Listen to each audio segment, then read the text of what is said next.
Hi నమస్తే. విజయవాడ సమీపంలో కేతనకొండలోని నేతాజీ సైనిక్ స్కూల్కు చెందిన విద్యార్థులు ఈరోజు స్వర్ణ భారత ట్రస్ట్ను సందర్శించడంలో భాగంగా ట్రస్ట్లోని doctor APJ Abdul Kalam skill development training ఇన్స్టిట్యూట్ను సందర్శించడం జరిగింది.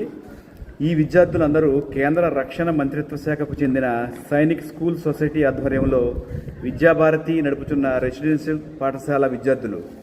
ఈ సైనిక్ స్కూలు బాలులను బాలికలను సాయుధ దళాలలో నాయకత్వ పాత్రల కోసం మరియు నేషనల్ డిఫెన్స్ అకాడమీ ఎన్డీఏకి సిద్ధం చేస్తుంది.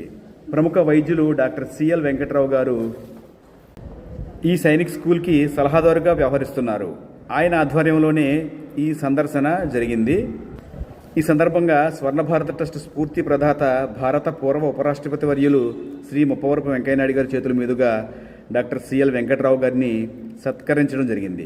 మరిన్ని మంచి విషయాలు తెలుసుకుంటూ వీడియోను లైక్ చేసి ఛానల్ను సబ్స్క్రైబ్ చేయగలరు. Thank you.